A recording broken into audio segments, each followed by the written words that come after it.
De contrefaçon, il y a un institut que vous ne connaissez peut-être pas. Il s'appelle l'Institut international de recherche anti-contrefaçon de médicaments, qui a lancé une nouvelle campagne d'information. L'objectif, c'est pour vous protéger tout simplement. Alors, un faux médicament, qu'est-ce que c'est au fond ? Alors, un faux médicament a l'apparence finalement d'un vrai médicament, sirop, gélule, comprimé, mais ce n'est pas un médicament, ce n'est pas non plus un placebo, c'est-à-dire un produit inactif, par exemple, qu'on utilise dans les études scientifiques. Ce n'est pas un médicament générique, c'est-à-dire la copie autorisée d'un médicament original. Un faux médicament, c'est un médicament qui a été fabriqué par des trafiquants qui... Au mieux, vont mettre à l'intérieur du sucre, un peu de poudre de perlimpinpin, donc un médicament inefficace.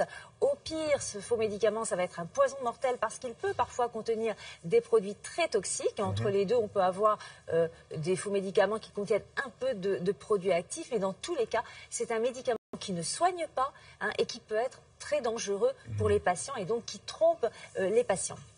Est-ce que nous sommes à ce point concernés que la campagne d'information se révélait absolument utile ?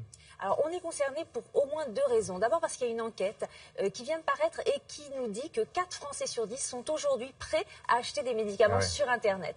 Et maintenant, on peut légalement acheter des médicaments vendus sans ordonnance sur Internet. Alors, pour cela, évidemment, il faut, n'importe qui ne peut pas ouvrir un site Internet et vendre des médicaments. Il faut être pharmacien, diplômé, bien sûr, avoir une pharmacie physique, une officine, et avoir une autorisation. Et pour l'instant, il y a 360 pharmacies qui ont eu l'autorisation d'ouvrir un site Internet pour vendre ces médicaments sans ordonnance. Le problème, c'est que les trafiquants imitent ces sites Internet autorisés, donnent cette illusion qu'on va sur un site Internet autorisé, d'où cette campagne d'information qui nous propose un certain nombre de règles d'or à respecter quand on achète un médicament sur Internet.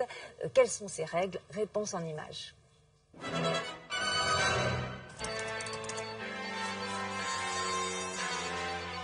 Lorsque vous êtes sur le site Internet d'une vraie pharmacie, vous avez un label qui apparaît, un logo.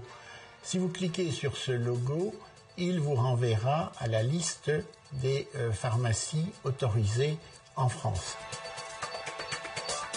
Il est également possible de retrouver sur le site Internet d'une vraie pharmacie le nom du pharmacien, ses coordonnées, vous pouvez lui téléphoner, vous pouvez lui envoyer un mail, car lorsqu'une pharmacie est autorisée à vendre sur Internet, elle est obligatoirement adossée à une officine qui existe.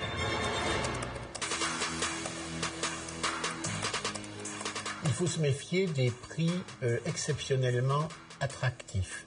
Par exemple, pour un célèbre médicament traitant les troubles de l'érection, on peut le trouver sur Internet au 10e de son prix pharmacie.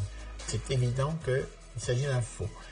En France, les pharmacies autorisées sur Internet ne peuvent vendre que des médicaments ne donnant pas lieu à ordonnance.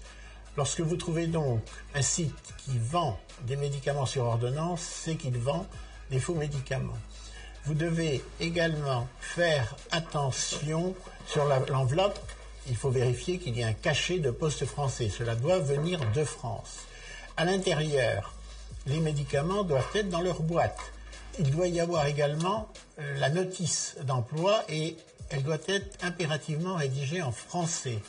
Enfin, il faut se méfier des enveloppes qui arrivent avec une simple plaquette. Il s'agit de toute évidence de faux médicaments.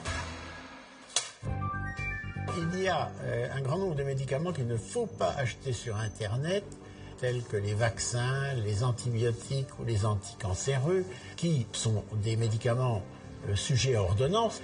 Quelquefois, des gens peuvent être tentés de le faire parce que c'est moins cher. Vous achetez un anticancéreux qui n'a aucune prise sur la maladie.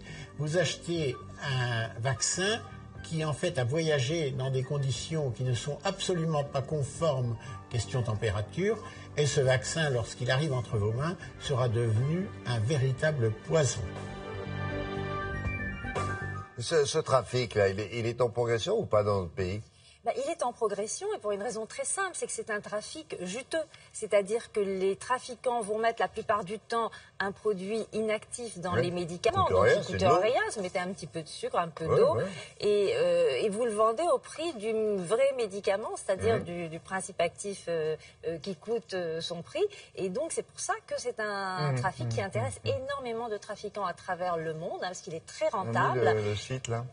Et voilà, si vous voulez en savoir plus sur cette campagne, toutes les règles d'or à bien connaître pour acheter un médicament, donc pour nous, en France, sans ordonnance, qu'on peut acheter sur Internet, c'est www.lefauxmédicamentquesaco.com avec des traits d'union entre chaque mot. Voilà, notez bien ça, sinon vous allez sur le site de Télébata. Merci beaucoup, Brigitte. Avec Anne-Christine Aurand, on va maintenant s'intéresser à l'actualité de l'automobile et des voitures. Donc, le constructeur coréen Hyundai a décidé de sortir le grand jeu pour cette année.